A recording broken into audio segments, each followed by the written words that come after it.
الحمد لله نحمده ونستعينه ونستغفره ونؤمن به ونتوكل عليه ونعوذ بالله من شرور أنفسنا ومن سيئات أعمالنا من يهده الله فلا مضل له ومن يضلله فلا هادي له ونشهد أن لا إله إلا الله وحده لا شريك له ونشهد أن محمدًا عبده ورسوله صلى الله تعالى عليه وعلى آله وأصحابه وبارك وسلم تسليما كثيرا أما بعد فأعوذ بالله من الشيطان الرجيم بسم الله الرحمن الرحيم لا تجعلوا دعاء الرسول بينكم كدعاء بعضكم بعضا قد يعلم الله الذين يتسللون منكم لواذا فليحذر الذين يخالفون عن أمره أن تصيبهم فتنة أو يصيبهم عذاب أليم صدق الله مولانا العظيم وصدق رسوله النبي الكريم ونحن على ذلك من الشاهدين والشاكرين والحمد لله رب العالمين درود شريف اللهم صل على محمد وعلى آل محمد كما صليت على إبراهيم وعلى آل إبراهيم إنك حميد مجيد اللهم بارك على محمد وعلى آل محمد كما باركت على إبراهيم وعلى آل إبراهيم إنك حميد مجيد معزز محترم علماء کرام बुजुर्गान दीन ও আমার প্রাণপ্রিয় মুসল্লিয়ান কিরাম আলহামদুলিল্লাহ আল্লাহ জাল্লা শানুর দরবারে অসংখ্য অগণিত শুকরিয়া এবং কৃতজ্ঞতা আদায় করছি যিনি আমাদেরকে আজকের জুমাবারে সালাতুল জুমা আদায়ের উদ্দেশ্যে আজকের এই প্রতিকূল পরিবেশে বৃষ্টি স্নাত পরিবেশে আল্লাহ রাব্বুল আলামিন আমাদেরকে আগে ভাগে মসজিদে আসার উপস্থিত হওয়ার তৌফিক দান করেছেন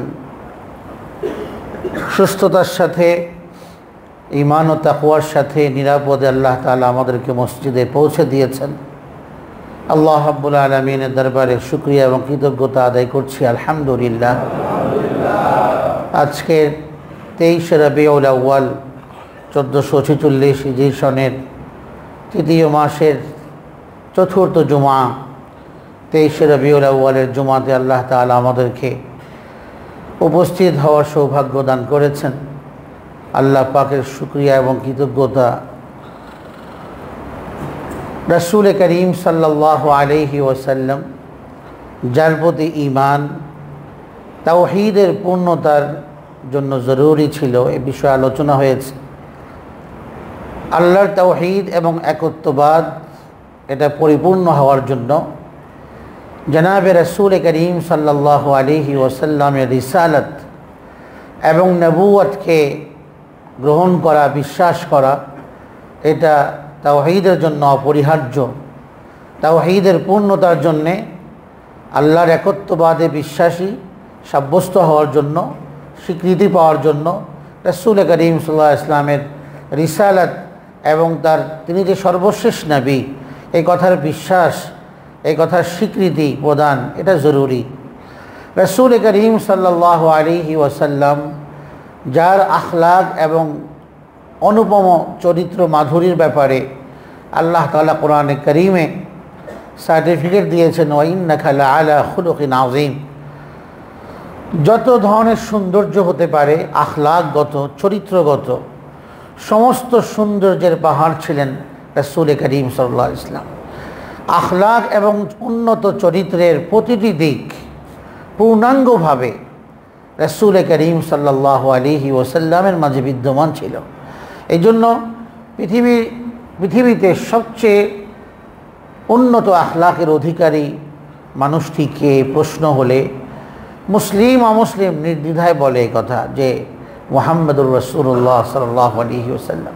দ্য 100 যে এক বই, পৃথিবীর 100 মনীষীর ব্যাপারে এই বইটি লেখা হয়েছে। সেই বইয়ের মধ্যে আমাদের নবীর স্থান প্রথমে।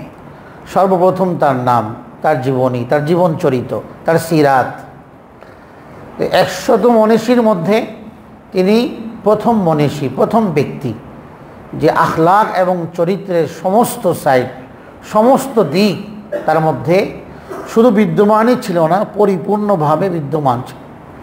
তার ইনসাফ, তার আদালত, তার ন্যায়পরায়ণতা, তার মানুষের সাথে ন্যায় সঙ্গ, তার মেলামেশা মানুষের সাথে, মানুষের প্রতি ভালোবাসা, তার দয়া, তার দয়াপরবশ হৃদয়, তার উন্নত হৃদয়, পরিচ্ছন্ন পরিষ্কার কল্প, তার কল্যাণকামিতা অপরের প্রতি, তার পরোপকারী মানসিকতা, তার ক্ষমাশীলতা, তার সহানুভূতি, তার সিম্প্যাথি, তার হৃদ্যতা, তার তাকওয়া, তার খোদাভীতি, তার ন্যায় নীতি, তার আদর্শ, সবগুলো আমাদের জন্য এগুলো অনুকরণের বিষয়ে আল্লাহ তাআলা কোরআনে কারীমে বলেছেন। তাই সর্বপ্রথম আল্লাহ নিজেই রাসূল করিম সাল্লাল্লাহু আলাইহি ওয়াসাল্লামের আখলাকের ব্যাপারে সার্টিফিকেট দিয়ে দিয়েছেন, ওয়া ইন্নাকা লাআলা খুলুকিন আযীম। আম্মা জান আয়েশা সিদ্দিকা রাদিয়াল্লাহু আনহাকে প্রশ্ন করা হয়েছিল, কাইফা কানা খুলুকু রাসূলিল্লাহ সাল্লাল্লাহু আলাইহি ওয়াসাল্লাম, নবী করিমের আখলাক কেমন ছিল জানতে চাই। আম্মা জান আয়েশা বললেন, কানা খুলুকুহুল কোরআন, নবীর আখলাক ছিল কোরআনে কারীমটাই তার আখলাক, কোরআনে কারীমটাই তার জীবন ছিল। কোরআনে কারীমের জীবন্ত নমুনা রাসূল করিম সাল্লাল্লাহু আলাইহি ওয়াসাল্লাম। সর্বদিক থেকে একজন সমাজপতি হিসেবে, একজন রাষ্ট্রনায়ক হিসেবে, রাষ্ট্রের দায়িত্ব গ্রহণের পর রাষ্ট্র থেকে বাড়তি সুবিধা না নেওয়া, রাষ্ট্রের মানুষের মাঝে সমানভাবে তাদের মধ্যে ইনসাফ প্রতিষ্ঠা করা, আদালত প্রতিষ্ঠা করা, স্বাধীনভাবে তাদেরকে বিচার করা, তাদের সমস্যার সমাধান করা, সর্বদিক থেকে আদর্শ তার মধ্যে। স্বামী হিসেবে আদর্শ, একজন সমাজপতি হিসেবে আদর্শ, একজন রাজনৈতিক ব্যক্তিত্ব হিসেবে তার আদর্শ, একজন আদর্শ রাষ্ট্রনায়ক হিসেবে তার আদর্শ, তার গুণাবলী, দাম্পত্য জীবনে তার আদর্শ, ব্যক্তি জীবনে তার আদর্শ, আখলাক, একজন মুসল্লি হিসেবে তার আদর্শ, একজন ইমাম হিসেবে তার আদর্শ, একজন খতিব হিসেবে তার আদর্শ, সর্বদিক থেকে আদর্শের সমস্ত দিক তার মধ্যে ছিল। আল্লাহ কোরআনে কারীমে বলেন, ফাবিমা রাহমাতিম মিনাল্লাহি লিনতা লাহুম, আল্লাহর রহমতে দয়াতেই আপনি কোমল হৃদয়ের অধিকারী হয়েছেন।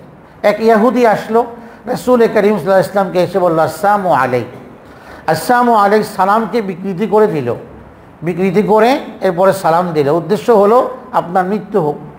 রাসূল করিম সাল্লাল্লাহু আলাইহি ওয়াসাল্লাম বললেন, ও আলাইক, এতটুকুই বলে চুপ হয়ে গেলেন। আম্মা জান আয়েশা শুনলেন যে একজন ইহুদি কর্তৃক রাসূল করিম সাল্লাল্লাহু আলাইহি ওয়াসাল্লামকে বদদুয়া দিচ্ছে আসসালামু আলাইক বলে, মানে তোমার মৃত্যু হোক।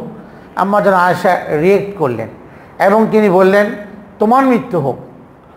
রাসূল করিম সাল্লাল্লাহু আলাইহি ওয়াসাল্লাম আম্মা জান আয়েশাকে থামিয়ে দিলেন, বললেন যে আয়েশা, মাহলান আলাইকি বির-রিফক ইয়া আয়েশা, কোমল স্বভাবের অধিকারী হও, বিনম্রতার অধিকারী হও এবং ন্যায়সঙ্গত আচরণ করো। সে তোমাকে গালি দিয়েছে, এই জন্য তুমি তাকে পাল্টা গালি দিও না। আলাইকি বির-রিফক, কোমলতা তোমার সৌন্দর্য, বিনয় এবং নম্রতা তোমার সৌন্দর্য, কঠোরতা রূঢ়তা তোমার সৌন্দর্য নয়। এক হাদিসে রাসূল করিম সাল্লাল্লাহু আলাইহি ওয়াসাল্লাম বলেন যে মা কানা রিফকু ফি শাইইন ইল্লা জানাহু ওয়া মা ইউনসাউ আনহু ইল্লা শানাহু, যার মধ্যে কোমলতা আছে, বিনম্রতা আছে, নম্রতা আছে, তা তাকে সৌন্দর্যমণ্ডিত করে। আর যার থেকে কোমলতাকে ছিনিয়ে নেওয়া হয় তো সেই ব্যক্তির জীবনটা কদর্যযুক্ত হয়, সৌন্দর্য মুক্ত থাকে, সে তার জীবনে কোনো সৌন্দর্য নেই। এই জন্য আখলাক মানুষের জীবনের সমস্ত আমলের প্রাণ হচ্ছে আখলাক। রাসূল কারীম সাল্লাল্লাহু আলাইহি ওয়াসাল্লাম বলেন, আকমালুল মুমিনিনা ঈমানান আহসানুহুম খুলুকা। যে ব্যক্তি উত্তম আখলাকের অধিকারী, উত্তম চরিত্রের অধিকারী, সে পরিপূর্ণ ঈমানদার। তো একজন ব্যক্তিকে পরিপূর্ণ ঈমানদার হওয়ার জন্য উন্নত আখলাকের অধিকারী হতে হবে। ঈমান এবং উন্নত আখলাক এমনভাবে ওতপ্রোতভাবে একটা আরেকটার সাথে অঙ্গাঙ্গিভাবে জড়িত। যার ঈমান পরিপূর্ণ অবশ্যই তার আখলাকও পরিপূর্ণ উন্নত, যার আখলাক উন্নত অবশ্যই তার ঈমানও পরিপূর্ণ। একটা আরেকটার জন্য পরিপূরকের ভূমিকা পালন করে, একটা আরেকটার জন্য, একটা আরেকটার সাথে অঙ্গাঙ্গিভাবে জড়িত, একটাকে ছাড়া আরেকটা হয় না। ঈমান কামিল আর উন্নত আখলাক, আখলাক আজিমা একটা আরেকটার সাথে জড়িত। ঈমান যদি পরিপূর্ণ করতে হয় তাহলে উন্নত আখলাকের অধিকারী আমাকে আপনাকে হতে হবে। আমার যদি উন্নত আখলাকের অধিকারী হতে হয় তাহলে আমার ঈমানকে পূর্ণ করতে হবে। ঈমানে কামিল, পরিপূর্ণ ঈমান, এটা উন্নত আখলাকের সাথে সম্পৃক্ত। একজন ব্যক্তির আখলাক অনেক উন্নত কিন্তু ঈমান নাই, তাহলে এই আখলাক আল্লাহর কাছে মূল্যহীন। উন্নত আখলাকের এটা ইবাদত, এর পিছনে সওয়াব আছে, এর পারপাসে। এই মানুষের সাথে একটু হাসি মুখে কথা বললাম, এটা আল্লাহর নবীর সুন্নাহ যে তোমার এক ভাইয়ের সাথে তোমার সাক্ষাতে মিলিত হওয়া হাসি খুশিভাবে, হাস্যোজ্জ্বল চেহারায়, এটা লাকা সাদাকা, তোমার জন্য একটি দানের সওয়াব হবে।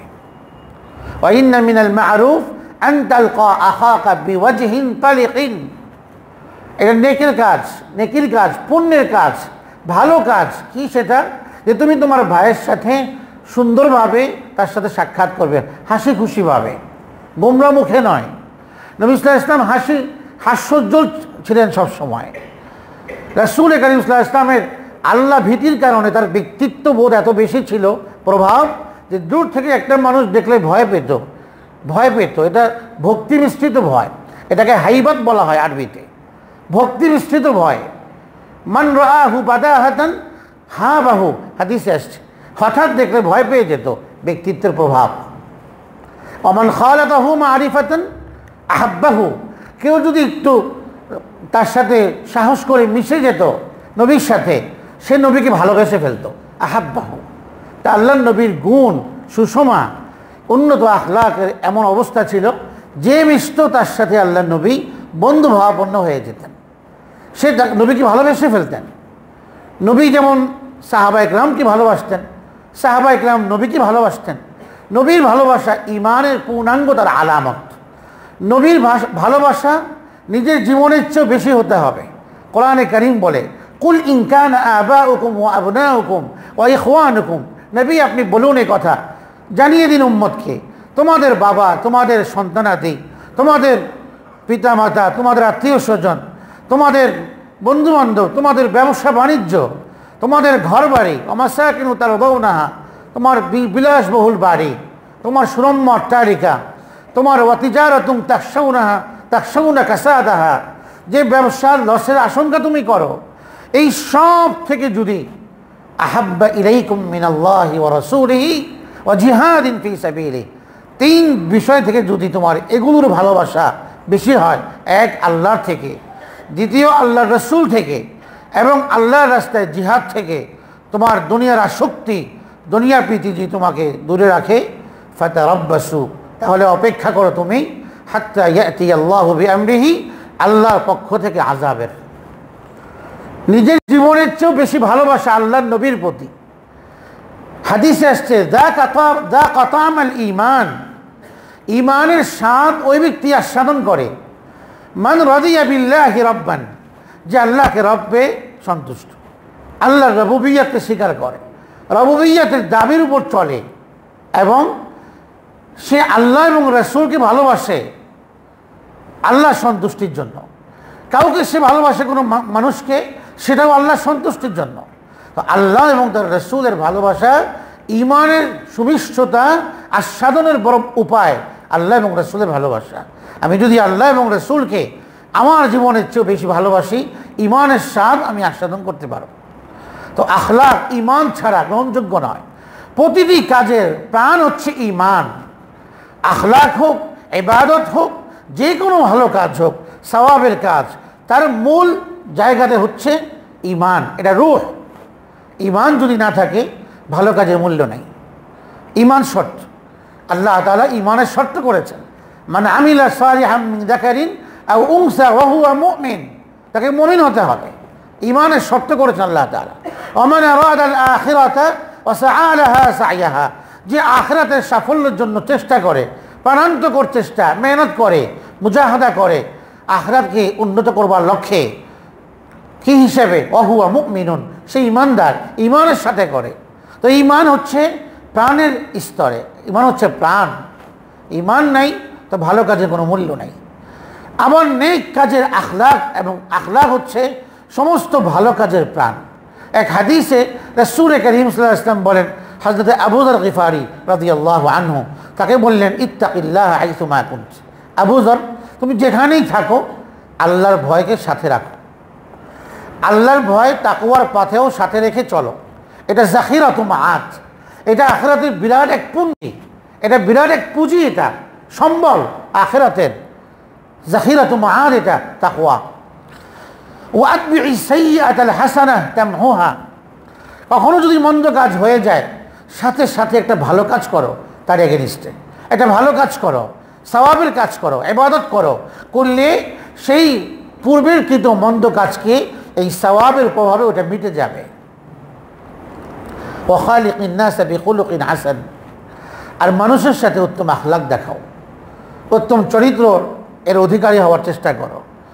তো নেক আমলের পরে কথা বলার উদ্দেশ্য হলো, সমস্ত আমলের মধ্যে যদি আমল অনেক উন্নত কিন্তু আখলাক ভালো না, অনেক নেক আমল করি কিন্তু আখলাক ব্যবহার সুন্দর নয়, নম্রতা নেই, বিনম্রতা নেই, কমলতা নেই, তাহলে তার আমল প্রাণশূন্য আমল। এই জন্য রাসূল করিম সাল্লাল্লাহু আলাইহি ওয়াসাল্লামের আখলাক থেকে আলো নিতে হবে। রাসূল করিম সাল্লাল্লাহু আলাইহি ওয়াসাল্লাম হাদিসে পাকের মধ্যে এসছে যে আপন কওম কর্তৃক তার সত্যবাদিতার প্রমাণ।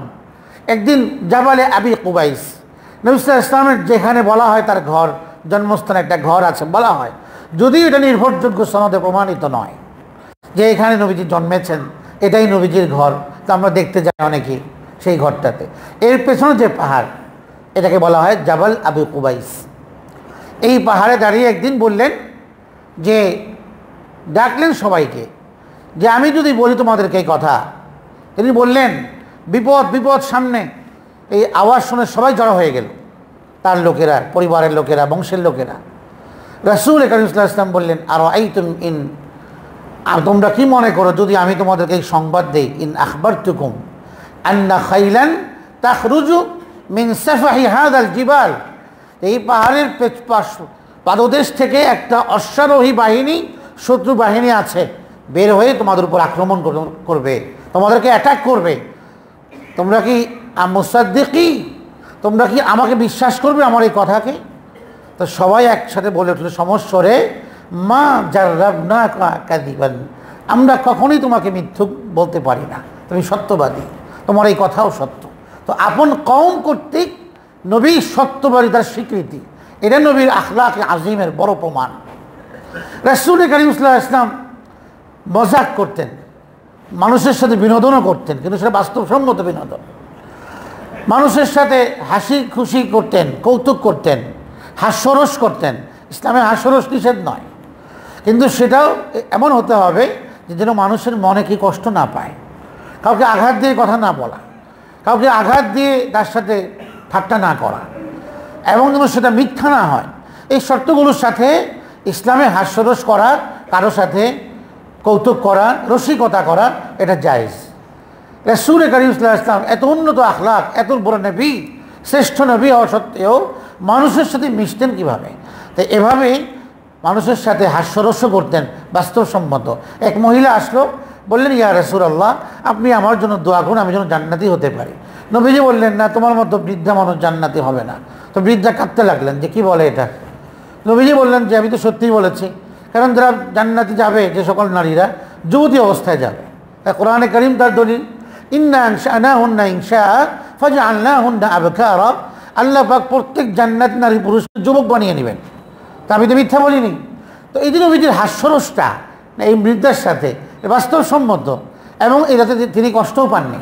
কেঁদে ফেলছেন, জান্নাতে যেতে পারবেন না বৃদ্ধা হওয়ার কারণে, এই জন্য কেঁদে ফেলছেন। এক সাহাবি ছিলেন, তার নাম জাহেদ, গ্রাম্য সাহাবি। গ্রাম থেকে পণ্য নিয়ে আসতেন শহরে, মদিনাতে এসে শহরে বিক্রি করতেন। নবীকে খুব ভালোবাসতেন, নবী সাল্লাল্লাহু আলাইহি ওয়াসাল্লাম তাকে অনেক ভালোবাসতেন।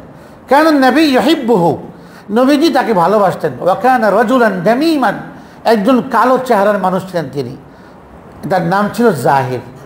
কেন? ইয়াহদিন নবী সাল্লাল্লাহু আলাইহি ওয়াসাল্লাম, নবীকে হাদিয়া দিতেন, গ্রাম্য জিনিস, খাবার দাবার, শাকসবজি হাদিয়া দিতেন। নবী সাল্লাল্লাহু আলাইহি ওয়াসাল্লাম তাকে আবার যাওয়ার সময় শহুরে জিনিস হাদিয়া দিয়ে দিতেন।